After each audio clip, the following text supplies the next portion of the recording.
Hello friends, welcome to radiant competition classes. और श्रृंखला को आगे बढ़ाते हुए आज हम लोग देखेंगे टैगोर के शिक्षा सिद्धांत।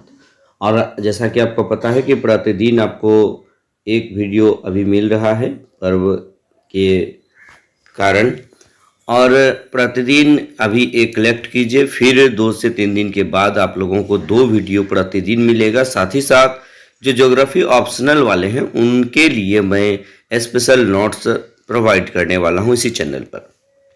तो चलिए आज हम लोग देखते हैं टैगोर के शिक्षा सिद्धांत। ये विशेषकर 67वीं BPSC, CDPO, auditor, assistant audit officer सभी मेंस के लिए अति महत्वपूर्ण सीरीज रहने वाला है। तो स्टार्ट करते हैं। शिक्षा सिद्धांत जो टैगोर के थे ये क्या था, इसके अंदर उन्होंने क्या चीज़ लिखा जो बहुत ही सराहनीय रहा है, बहुत ही महत्वपूर्ण हम लोग के लिए रहा है। और ये बीपीएससी में मैं आपको बार बार बताता हूँ कि महात्मा गांधी, टैगोर और नेहरू से संबंधित प्रश्न पूछे जाते हैं। आपको पूछा जा सकता है कि टैगोर के शिक्षा सिद्धांत क्या थे, आप संक्षिप्त विवरण दीजिए या इसके बारे में आप बताइए। तो मैं यहाँ पर पहले ही बता दिया था कि यहाँ पर मैं आप लोगों को सहायक सामग्री देता हूँ, न कि फाइनल नोट्स। यदि आप इसे फाइनल भी मानिएगा और अपने हिसाब से आप लिखिएगा, अपना लैंग्वेज चेंज करके लिखिए तो और बहुत बेहतर होगा।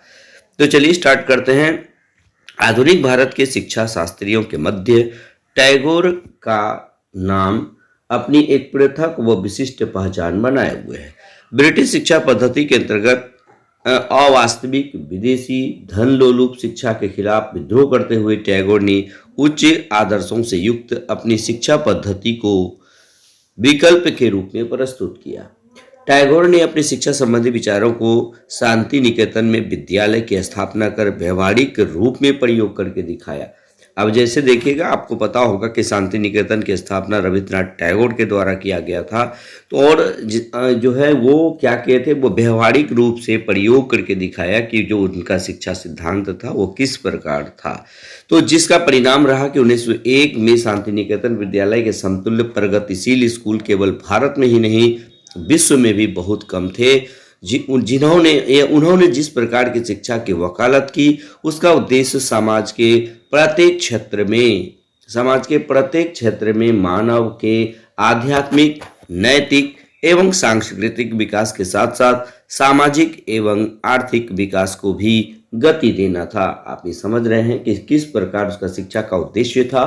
तो उसका उद्देश्य था समाज के प्रत्येक क्षेत्र में मानव के आध्यात्मिक, नैतिक और सांस्कृतिक विकास के साथ साथ सामाजिक एवं आर्थिक विकास को भी गति देना उनके शिक्षा का मुख्य उद्देश्य था। इनके शिक्षा का, तो टैगोर की शिक्षा का। टैगोर की दृष्टि में शिक्षा का महान उद्देश्य था कि एक मनुष्य की स्वयं की मनुष्यता से पहचान हो। टैगोर चाहते थे, देखिएगा, एक मनुष्य की स्वयं की मनुष्यता से पहचान हो। टैगोर चाहते थे कि ब्रिटिश शिक्षा पद्धति के विपरीत सबके लिए निःशुल्क शिक्षा पद्धति हो, जिसमें कम से कम निर्देश हो और अधिक से अधिक अनुभव प्राप्त हो तथा जो धीरे धीरे ग्राह्य हो। टैगोर की शिक्षा पद्धति वो सिद्धांत की व्यवहारिक रूप में व्यापक प्रासंगिकता है। ब्रिटिश शिक्षा पद्धति में असंख्य कर्मियों को दृष्टिगत रखते हुए आधुनिक शिक्षा से उसे दूर करने में ही हमारी भलाई निहित है, ऐसा टैगोर जी मानते थे। टैगोर की दृष्टि में शिक्षा एक सतत खोज करने का माध्यम है और सैद्धांतिक शिक्षा संतुष्टिपूर्ण नहीं हो सकती। उन्होंने कहा, आज आवश्यकता इस बात की है कि शिक्षा जीवन जीने के लिए एक छोटी सी कला नहीं है, बल्कि वातावरण जिसमें शिक्षा दी जाती है का महान महत्व है। यानी जिस वातावरण में शिक्षा दी जाती है उसका महान महत्व है। टैगोर चाहते थे कि प्रकृति के गोद में खुले आकाश के नीचे कक्षाएं हो, और उनका सुझाव था कि भवन, स्कूल, कक्षाएं, फर्नीचर और दूसरे साज सामान पर फालतू खर्च न करके सीमित साधनों से हम काम चला सकते हैं, वो प्रगति के पथ पर आगे बढ़ सकते हैं, ऐसा टैगोर का विचार था। आज के वर्तमान समय में स्कूल कॉलेजों में सबसे बड़ी समस्या विद्यार्थियों व अध्यापकों के बीच संबंधों को लेकर के है। और यानी कि देखिए, वर्तमान समय में सच में अगर देखा जाए तो विद्यार्थियों और अध्यापकों के बीच जो है एक संबंध है वो संबंध बेहतर नहीं हो पा रहा है। दोनों का आपस में ऐसा सामंजस्य नहीं है कि विद्यार्थी व अध्यापक एक दूसरे के साथ बेगानेपन को भूलकर आत्मीयता का बीज बो सके। जब तक इन दोनों के बीच घनिष्ठ जब तक इन दोनों के बीच जो है घनिष्ठ व उद्देश्यपूर्ण संबंध स्थापित नहीं किए जाते हैं, तब तक हम आशा नहीं कर सकते कि शिक्षा अपने पूर्ण उद्देश्य को प्राप्त कर लेगी। तो ये बहुत ही इम्पोर्टेंट बात उन्होंने बताया, खास करके वर्तमान शिक्षा पद्धति में आप ये देख सकते हैं, खास करके छात्र और अध्यापकों के बीच जो दूरी बढ़ी है, इसको लेकर शिक्षा बहुत ही वर्तमान समय में ये बहुत ही खराब स्थिति को प्राप्त किया हुआ है। यही कारण है कि टैगोर ने इस बात पर बल दिया है कि कक्षा के जीवन तथा समुदाय के जीवन में एक समान समरसता है, तभी सभी एक समान जीवन पारस्परिक प्रेम और स्नेह के साथ जीते जा रहे हैं। अध्यापकों को अपने विद्यार्थियों को अपने मित्रवत समझकर उन्हें मार्ग दिखलाना चाहिए। शिक्षक को यह बात व्यक्ति के मन मस्तिष्क को सिखानी चाहिए कि हम स्वयं रचनात्मक मदद किस प्रकार कर सकते हैं। यानी कि वो हमेशा चाहते थे कि विद्यार्थियों से मित्रवत व्यवहार किया जाना चाहिए, जिसके एक राहत एवं आनंद की प्राप्ति हो सके। टैगोर ने इस बात पर बल दिया कि स्वनिर्मित अभिव्यक्ति को प्रोत्साहन देना चाहिए और यह दो माध्यमों शिक्षा तथा हस्त कौशल शिक्षा से प्राप्त किया जा सकता है। शिक्षा तथा हस्त कौशल शिक्षा से प्राप्त किया जा सकता है। टैगोर ने अत्यंत दृढ़ता के साथ रटंत विद्या को अस्वीकार किया। यानी कि देखिएगा कि टैगोर ने अत्यंत दृढ़ता यानी बहुत ही मजबूती के साथ रटंत विद्या को अस्वीकार कर दिया है, और जो कि आज की शिक्षा पद्धति में आवश्यक भूमिका निभा रही है। वर्तमान समय में सबसे ज़्यादा ये रटंत विद्या चल रही है ना, जिसके चलते आज बच्चों का मन मस्तिष्क नीरसता के बीच डूबता उतरता जा रहा है।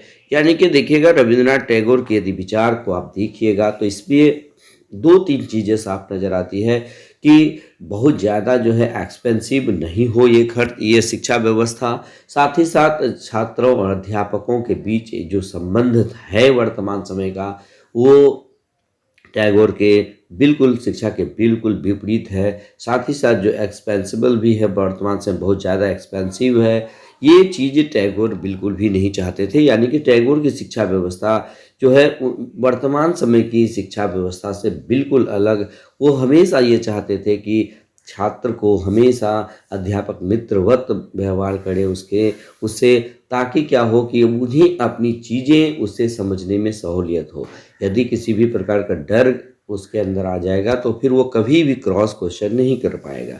साथ ही साथ आप ये भी बात देख लीजिएगा कि वो रटंत विद्या यानी कि रविंद्रनाथ टैगोर की नज़र में रटंत विद्या कभी भी अस्थायी नहीं हो सकती, उससे जो है मन मस्तिष्क का विकास नहीं हो सकता। लेकिन वर्तमान समय में रटंत विद्या को पर ही ध्यान दिया जा रहा है, इसलिए मानव जो मन मस्तिष्क है ये नीरसता के बीच डूबता उतरता जा रहा है। ऐसा विचार था किसका? रविंद्रनाथ टैगोर का। तो रविंद्रनाथ टैगोर की शिक्षा व्यवस्था जो है उसका क्या शिक्षा सिद्धांत था, आपको निश्चित रूप से समझ में आ गया होगा, क्योंकि लैंग्वेज बहुत ही इजी में मैं रखा हूँ अपनी बातें, और आप चाहे तो इसे और भी सिंपल कर सकते हैं। तो दोस्तों बस आज के वीडियो में इतना ही। अगर वीडियो आपको अच्छा लगे तो लाइक शेयर और कमेंट जरूर कीजिएगा। धन्यवाद।